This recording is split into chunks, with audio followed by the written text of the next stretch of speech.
Hoje somos guerreiras no mercado de trabalho, rainhas no lar, sedutoras na intimidade. Por todas essas razões, nós merecemos um espaço todo nosso. Entra no ar a partir de agora, Papo de Mulher. Aqui você tem voz, aqui você tem vez. Os nossos parceiros são Laboratório Vila Rica, Dr. Antônio Valentim Sâncio, Farese, Faculdade da Região Serrana, Urologista Dr. Rômulo Santos, Doutora Sidneia Aparecida Galo, Ginecologista, POI, Centro de Odontologia Especializada, Angiologista Dr. Edmar Pereira Olímpio, Loja Campeão, Cirurgião Plástica Catriene Martinelli, Patrícia Canal Estética, Restaurante Bom Apetite e Mafá Farmácia de Manipulação. Boa tarde para você em sintonia com a programação 98,5, mais uma edição do nosso Papo de Mulher, cheio de informações chegando para você. De acordo com a Organização Mundial da Saúde, a esquizofrenia é a terceira causa de perda de qualidade de vida entre os 15 e 44 anos. São cerca de 1,6 milhão de brasileiros que, além da doença, sofrem com estigma. É sobre a esquizofrenia que nós vamos conversar hoje com o Dr. Antônio Valentim Sâncio. Boa tarde, doutor. Muito boa tarde, Marcelete. Boa tarde a todos os nossos ouvintes. Bem, a esquizofrenia é uma doença conhecida há quanto tempo? Bom, antes da gente começar a responder, vamos tentar entender um pouquinho, né, a esquizofrenia. A esquizofrenia, ela é uma doença já de muitos e muitos anos, muitos séculos, que antigamente as pessoas não entendiam o que significava esquizofrenia. Esse nome esquizofrenia foi dado agora há pouco tempo, no final do século XIX, por dois médicos, um chamado Emil Kraepelin e outro Eugene Blenner. Que eles sintetizaram todos os sintomas e chegaram a uma conclusão de que a mente do esquizofrênico é uma mente dividida. Por isso eles colocaram o nome dessa doença de esquizo, que significa divisão, e frenia, que significa mente. Então, esquizofrenia. Quer dizer, uma mente dividida. Só aí já dá para imaginar o que significa a doença esquizofrenia, não é? Então, esquizofrenia, só para a gente resumir, é um transtorno mental que gera uma desconexão do indivíduo com a realidade. Ele sai da realidade. O mundo dele fica um mundo completamente confuso, diferenciado e só dele. Ele não consegue interagir com o meio, ele não consegue colocar os seus sentimentos, ele não entende o que está acontecendo, ele tem um sentimento que é dele, só dele, e isso traz essa confusão. Por isso que a gente diz, a esquizofrenia, divisão da mente, tá certo? É conhecida há muitos anos, né, doutor? Há muitos anos, isso há séculos. O que acontecia? É que depois a gente vai ver os sintomas e tal, a esquizofrenia eram os antigos loucos, né? Eram os que estavam, não tinham condições de ficar em sociedade, eram colocados nos hospícios, nos sanatórios, né? A família mesmo fazia isso, porque também não tinha tratamento, né? Não sabia como não cuidar sabia também. O que fazer, né? Não sabia. A partir do instante que esses dois médicos começaram a selecionar os sintomas, dividir, entender melhor a doença, os tratamentos foram mudando, os medicamentos foram chegando, as coisas mudaram. Então hoje, por exemplo, você vê que os hospitais psiquiátricos, os hospícios, praticamente não existem mais. Por quê? Porque o tratamento atual faz com que tenha resultado, né? Então, quer dizer, essas pessoas que eram os loucos de antigamente, que eram confinados para ficar fora da sociedade, a própria família fazia isso, e a história mostra aí, tem muitos reis, rainhas, príncipes, não sei o quê, que ficaram loucos, né? E que não eram loucos, eram esquizofrênicos, certo? Então, quer dizer, a maioria dessas pessoas que eram chamadas de loucos, e até hoje ainda são, é o estigma. Na verdade, é o estigma. Na verdade, são esquizofrênicos. É uma doença tratável. E quais os principais sintomas da esquizofrenia? Pois é, para a gente entender isso aí, esses médicos começaram a dividir os sintomas, separar para poder entender o que acontecia, né? Então eles deram o nome, eles acharam assim, tem os sintomas produtivos e tem os sintomas negativos. Como começa? Começa com sintomas negativos. O que quer dizer isso? Quer dizer o seguinte, o paciente, como você falou, em 16 a 30 anos, mais ou 45, menos, 45, dependendo da mulher, mais tarde a mulher, mais antes os homens, né? O que acontece? Eles começam a mudar o seu comportamento de vida. Então eles perdem as emoções, eles não demonstram mais interação com o meio, nem com os familiares, nem com as pessoas que eram seus amigos. Eles se escondem, eles se isolam, né? Eles perdem completamente a influência dos fatos, eles não se integram, tá? Eles ficam, o raciocínio deles começa a ficar embotado, eles perdem a atenção, eles perdem o autocontrole, a memória. Então começa a ficar difícil, a pessoa começa a ficar estranha.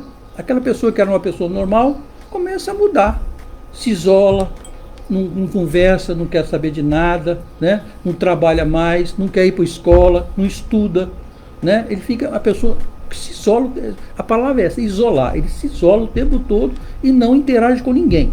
Esses são os principais sintomas negativos. Só que à medida que isso vai acontecendo e vai crescendo, a doença vai evoluindo, começa a aparecer os outros sintomas que a gente chama de produtivos. Produtivos em nome de coisas, mas na verdade são os sintomas psicológicos, né? Sim. Psiquiátricos, né? Então a pessoa começa, além de tudo isso aí, começa a apresentar delírios. O que é um delírio? A pessoa, ela é uma sensação que não existe. Ela inventa ela começa a ficar achando que está sendo perseguida, que ela está sendo agredida, que estão querendo matá-la, né? Ela começa a ver vultos, ela começa a ouvir vozes. Olha isso, a confusão que vai dar na cabeça. Porque ela, que é adolescente, vamos supor, que está ali, não queria mais nada com nada, de repente começa a inventar um monte de coisa, estou me prosseguindo, estou me ouvindo não sei o quê, e tal, e ele mesmo não consegue compreender o que está acontecendo e sofre muito com isso. Porque ele fica se perguntando, mas por quê? O que é isso? O que está acontecendo comigo? Estou ficando doido? Estou ficando maluco? Mas ele mesmo, ao mesmo tempo que ele se pergunta isso, ele não entra isso. Não, eu não tenho nada disso não. Ele nega tudo isso. Não, isso é uma coisa normal na minha vida. Eu sou assim mesmo, as coisas são assim. Então olha só o que acontece. De aquele que começou com ficando quietinho, não trabalhando, não estudando, não buscando se interagir no meio, começa a se separar, não quer mais saber, ele começa a ter um monte de situações diferentes, como os delírios, as alucinações, né? Ouvir vozes. Então, essa é uma evolução mais ou menos do que acontece com o esquizofrênico. Começa de uma fase e ele vai subindo. Se você entra no tratamento nesse momento, o diagnóstico é feito, o tratamento começa, ele tem muitos que caem, volta ao normal, certo? Ou normal, ou pelo menos ter um controle, né? De uma forma social, onde a pessoa possa até voltar a estudar, a trabalhar, entendeu? Sim. A viver com familiares, direitinho. Isso depende do quê? Da evolução da doença, tá certo? Eu ia fazer uma pergunta, mas o doutor já respondeu, que o paciente considera o que sente absolutamente lógico e real, né? Exatamente, para ele é real. Todo mundo está vendo que não tem nada de real, que é totalmente ilusório. Ele vive aquela realidade psicótica, fantasiosa, que está ocorrendo dentro da cabeça dele. Sim. E como transcorre o dia a dia de um paciente com sintomas já negativos? Pois é, né? É só imaginar o que acontece, né? É o maluquinho, né? É aquele que não quer nada com nada. Alguns familiares acham que ele é um mau caráter, os amigos acham que ele é vagabundo, mas na verdade não. Ele sofre muito com isso, né? Por quê? Porque ele fica muito inseguro, ele fica triste, ele fica com raiva, ele tem medo, ele se sente injustiçado. Imagina o dia a dia de uma pessoa o tempo todo pensando dessa maneira e agindo e entendendo que a vida dele é uma injustiça. Para que ele vai trabalhar? Ele não trabalha, ele não toma banho, ele não se alimenta direito. Quer dizer, tudo isso imagina isso no dia a dia de uma pessoa fazendo isso. Então é isso aí que acontece. Ele como se ele fosse um zumbi, um robô. A família percebe que ele está diferente, não se relaciona com os outros como fazia antes. O paciente nota essas mudanças? Nota, claro que nota. Ele inclusive acha Algumas, ele está tão confuso que às vezes ele acha que a culpa é da família. Que eles estão agindo de forma que errada. eles estão fazendo as coisas erradas, que eles que estão errados e que ele que é o correto. Sim. Imagina a confusão que isso vai dar. Todos os familiares pensam de um jeito e ele pensa de outro. Todos os familiares agem de um jeito e ele age completamente diferente, totalmente fora do social, totalmente fora da realidade. Então é um baque, né? Tá? Doutor, como é a evolução da esquizofrenia? Pois é, isso vai depender muito da evolução da doença, né? Se a doença for diagnosticada logo, o tratamento começar, as coisas melhoram, né? Você tem uma evolução dependendo da evolução. Mas a gente pode entender assim, do mesmo jeito que os médicos começaram a separar, dando formas para entender melhor o que estava acontecendo. Então, são mais ou menos 6 formas que a gente tem que entender da esquizofrenia. A forma simples seria aquela em que as doenças principalmente ocorrem no início, aquela afetividade, a perda da sensibilidade, ele não acredita mais em nada, ele não interage, ele não tem emoções, tá? A emoção pode ser ruim, pode ser boa, para ele não faz a mínima diferença, tá? Ele fica completamente coisa, mas ele fica triste, ele fica deprimido, tem depressões sérias, tá? E às vezes prejudica muito, principalmente o ocupacional e o pessoal, social dele, mas ele ainda não tem alucinações. Então a gente chama isso de forma simples, tá certo? Sim. Depois passa para uma forma que eles chamam de paranoica. Essa fase paranoica, essa forma paranoica, ele tem tudo isso que a gente falou agora, mas ele começa a ter alucinações. Então olha só, ele já saltou do simples para uma forma paranoica, paranoia, Sim. né? Sabe como? E aí ele começa a ter alucinações, principalmente auditivas. Aquela voz que fica fazendo, vai lá, faz isso, você é um louco, você não sei o quê, entendeu? Olha lá, estão te procurando, estão querendo te matar, estão querendo botar veneno na sua comida. Ele começa a ficar completamente confuso, certo?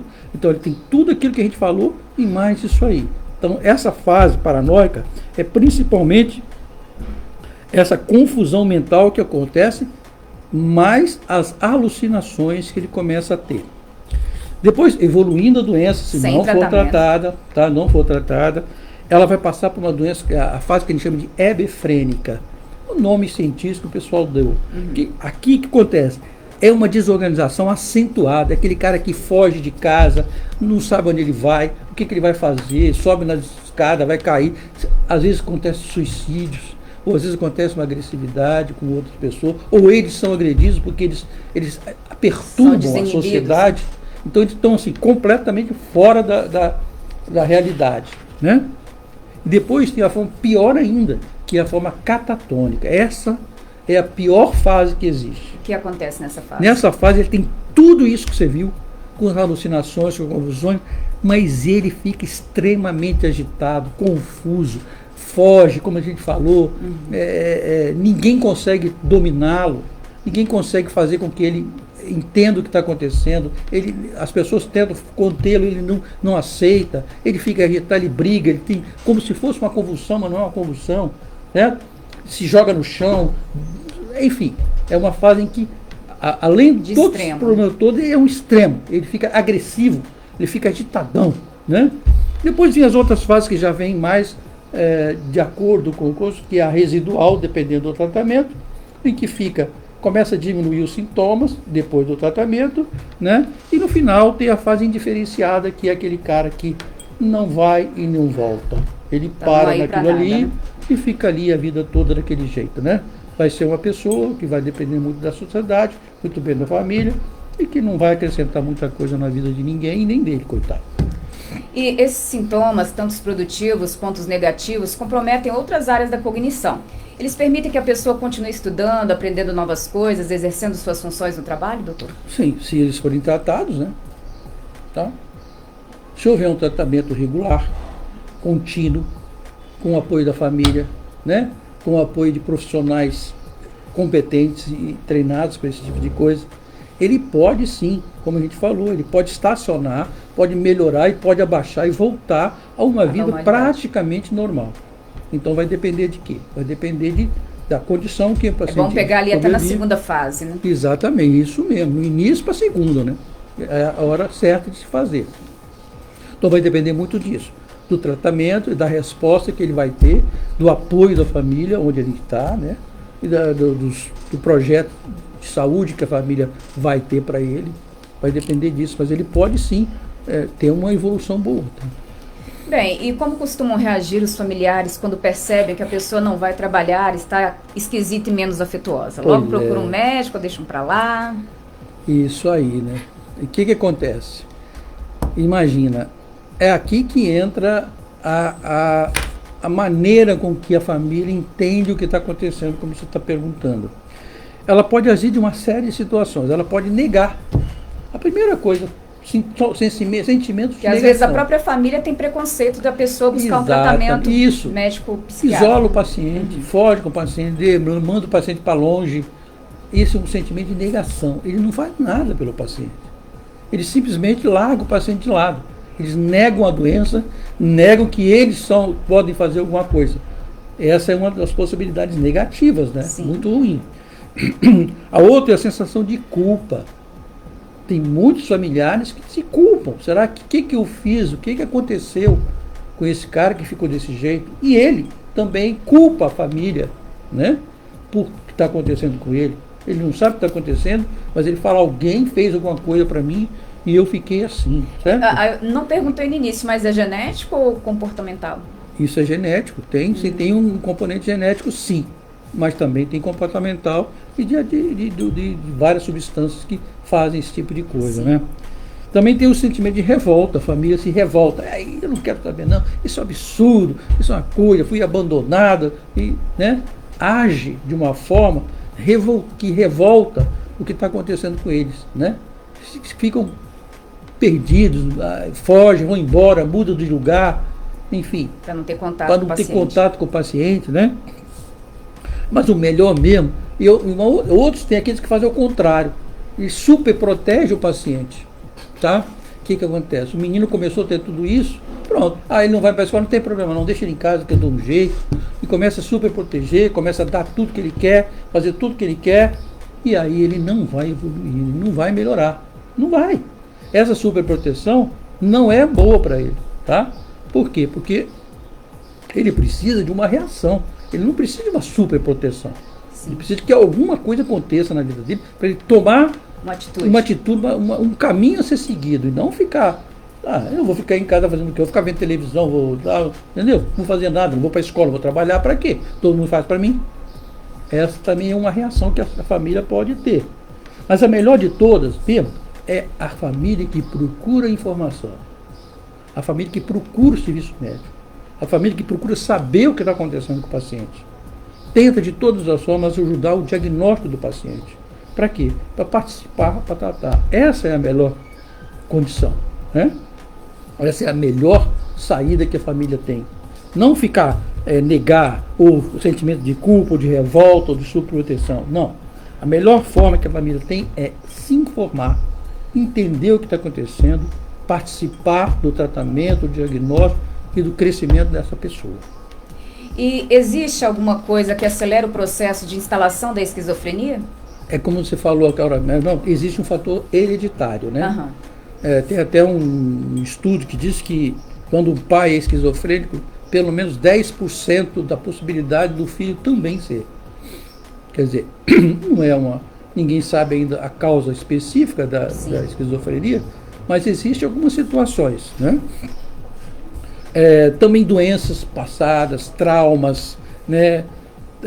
Na gestante, a gestante que usa drogas, a gestante que tem problemas na sua gravidez, que tem problemas com os conceptos, elas podem perder completamente o sentido da vida e se transformar em doenças da esquizofrenia. Além das drogas, né? Nem precisa falar. Álcool, cocaína, maconha, que hoje acelera demais isso aí. Você tem uma ideia, a maconha aumenta 4 vezes a chance da doença aparecer. E o álcool? O álcool nem se fala, o álcool é toda hora, todo mundo bebe, né? Sim. Então o que acontece? É aquele cara que tem a predisposição, não é para todo mundo, mas é aquele camarada que tem o fator hereditário, certo? Que em contato com essas substâncias, o que acontece? Como você falou, acelera a chance dele explodir a esquizofrenia. Você havia comentado no início, nas mulheres a evolução é mais lenta e menos grave que nos homens? Felizmente, né? Pelo menos numa se salva, né? Uma coisa boa. Coisa boa entre aspas, né? Uhum. Porque ainda também existe a evolução da doença, depende. Mas parece que na mulher tem uma proteção. A mulher sempre tem uma proteção, que é o hormônio feminino. Estrogênio. Sabe? Esse hormônio é uma coisa espetacular. Ele protege a mulher, não só. Isso aqui você já viu várias coisas que a mulher é protegida por causa disso, né? E por que ela tende mais ao final, ao início da menopausa? Por quê? Porque o hormônio cai, certo? E aí ela passa a ficar muito parecida com o corpo masculino. Uhum. E aí pode evoluir. E uma outra coisa importante, a mulher, ela é muito mais equilibrada do que o homem. Muito mais. Ela vive mais dentro de casa, ela tem família, às vezes ela casa, ela tem filho, né? Ela tem uma associação com a realidade de uma forma completamente diferente, às vezes, do homem. O homem é mais confuso, mais largadão, mais, né, perdido. Tal. Então, esse comportamento feminino ajuda também a ter uma doença um pouco mais suave, dizer assim, mais suave, mais equilibrada, né? E qual o índice de prevalência da esquizofrenia na população de modo geral? Segundo dados aí, 5% da população mundial tem esquizofrenia. Muita gente, né? Imagina, faz a conta aí. De cada 100... De cada 100, pelo menos pessoas. 50. Sabe como? Cada 100 mil, 50 pessoas tem. Certo? Ou vão ter. Né? Alguma fase em graus que a gente já sabe. Não é lá em cima, nem cá, mas... Né, tem aqueles que vão e não para mais, e tem aqueles que conseguem parar ou conseguem se manter naquele nível. Né? E qual a melhor estratégia para tratar uma pessoa com essa doença, doutor? Primeiro de tudo é o conhecimento, né? Não tem dúvida nenhuma. Primeiro você tem que conhecer, saber o que é a doença, entender o que é a doença, compartilhar a família da doença, do tratamento, buscar atitudes, a conscientização da família, a busca de profissionais especializados nisso aí. Não é qualquer um que vai ajudar. Tem que ter uma orientação de uma equipe que tenha experiência com o tipo de coisa. Tá? Então, por isso que o psiquiatra, o psicólogo, são os profissionais mais indicados para poder tratar, certo? Viu? Então, isso não tem dúvida disso, não, mas o tratamento é um tratamento. Outra coisa importante, entender o seguinte: o tratamento não pode ser abandonado. O tratamento é um tratamento contínuo. Porque às vezes o paciente pensa, já estou bem, ou a família pensa que ele está bem e abandona os medicamentos. Aí né? que mora o poder. Por quê? Porque você vai ter o quê? Recaídas. E às vezes a recaída é pior. Volta como negativa, né? Volta como muito negativa. É nessas horas que acontecem os grandes acidentes, tá certo? Bem, mas o tratamento é eficaz, né? Muitos medicamentos que essa pessoa vai tomar... tem muitos tipos de medicamento. Vou falar o nome do medicamento aqui, mas o tratamento é um tratamento bem feito, às vezes é injetável. Foi da década de 80 que surgiu esse tratamento? Mais ou menos na época de 80. Já tinha, né? Mas tinha muitos sintomas de... O medicamento dava muito efeito colateral. Hoje não, hoje as coisas estão melhorando mais, quase não tem mais efeito colateral, né? Tem até uma pesquisa que diz que mais ou menos 1/3 das pessoas melhora muito e tem muito poucas recidivas com o tratamento. 1/3. 1/3 eles têm um pouquinho mais de recidivas. E aquele que não tem jeito, que não volta, ele vai virar incapaz mesmo. Certo? Então, quer dizer, a gente tem 1/3 que responde bem, 1/3 que responde dependendo da situação, e aquele que, infelizmente, não vai ter volta. E como devem ser orientados os familiares para lidar com essas pessoas? A gente já falou isso e vamos voltar a falar, é a mesma coisa. A família tem que se interessar, tem procurar que se interessar, ajudar, porque é difícil a pessoa agir sozinha, né? Ela não vai agir sozinha, ela não tem condições de agir sozinha. Imagina, ela está totalmente fora da realidade, né? Quando ela melhora dos sintomas, é a hora de você ajudar. entrar com ele e ele fazer entender, certo? Se ele tinha uma crise, que ele estava confuso, que não entendia nada, começou o tratamento com a ajuda da família e melhorou, voltando a mais ou menos uma realidade, é a hora de trabalhar também o paciente, né? Com programas de reabilitação, com incentivos, né? Uma série de situações. Para quê? Para que ele, ao voltar a tomar um pouco de realidade, ele também participe disso aqui. Não é só o familiar, Sim. não é? Não Pra poder manter-se, né? Ele tem que Normal. manter-se, exatamente. Ele tem que entender, quando ele estiver bem, ele tem que ser conscientizado de que a vida dele vai depender daquele tratamento correto. Ele vai poder ter a vida toda dele de uma forma mais equilibrada se ele participar do tratamento, né? E além da medicação, o que você recomenda aos doentes quanto ao estilo de vida? Para todo mundo, né? Exercícios, alimentação saudável, sem saudável. vícios. Exatamente, procurar se interagir o máximo com as coisas boas da vida, né? Evitar vícios, né? Porque a gente viu que tem um Grande influência, né? de medicamentos, de drogas, de situações que abrem a porta da esquizofrenia, né? Traumas da família, traumas de doença, todo esse tipo de coisa. Então, quer dizer, é uma recomendação que a gente pode falar. A primeira coisa é, como a gente sempre fala, tem que entender o que se passa. E não ter vergonha também, né? Tanto familiar como a pessoa, né? Principalmente a Porque as família, pessoas né? ainda hoje, a gente vê que tem muito receio em falar que toma medicamento de Isso, psiquiatra. Nossa, é recorrente. Aquele doidinho lá. Não aceita que o filho vá a um isso, psiquiatra. Exatamente. Ele vai ser, é como você falou no início, é aquele estigma que às vezes a própria família alimenta, tá? A sociedade principalmente alimenta. Aquele paciente, ele é sempre deixado de lado. Quando precisa de chances. Exatamente. Quando ele está precisando de amparo, de ajuda, ele é sempre deixado de lado. Ele sai, ele é Complicado. isso, deixa para lá, esquece esse cara, entendeu? É aí que está o problema, né? Tá certo? Doutor, algum recado final para os nossos ouvintes? Pois é, só lembrando, então vamos só falar assim, o que acontece? No passado, o esquizofrênico era o quê? Era Taxado louco. como louco. Era o doido, né? Aquele que ia ser colocado lá nos hospitais psiquiátricos, né, nos sanatórios, e não tinha saída, não tinha culpa não tinha jeito de voltar. Eles iam ficar lá a vida toda, tá?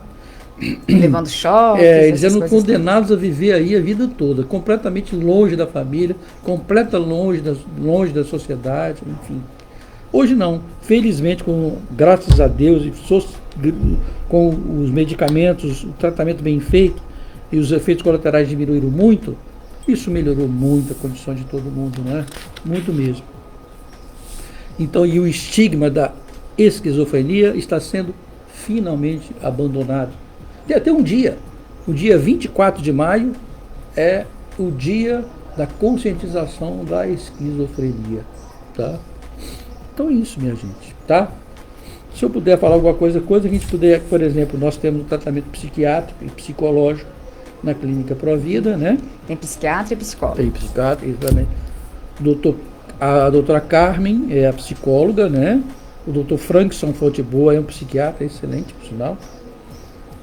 A Ana Maria é neurologista, né?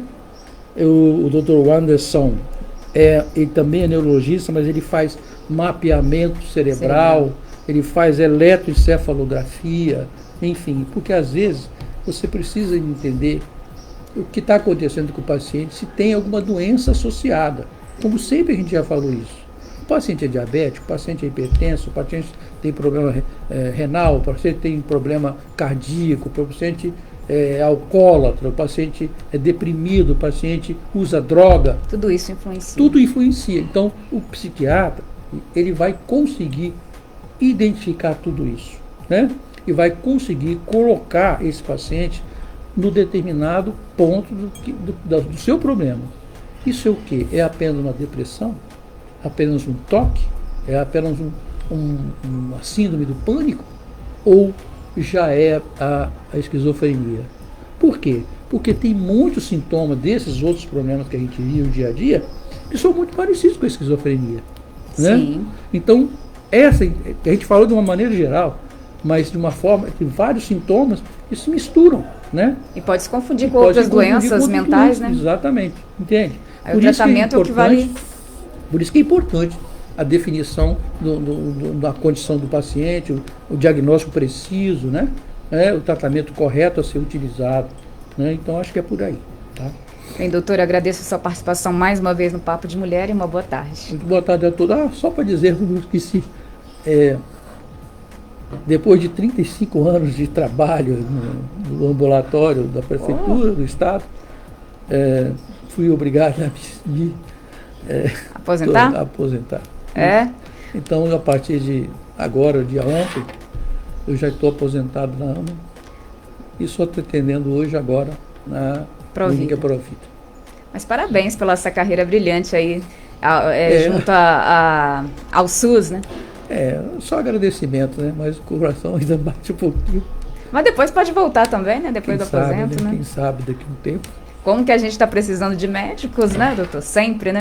Parabéns aí pelo seu trabalho frente ao SUS. E o doutor continua ainda no Provida atendendo com consultas, ultrassons. Isso, exatamente. Muito obrigada mais uma vez e uma boa tarde. Muito obrigado a todos.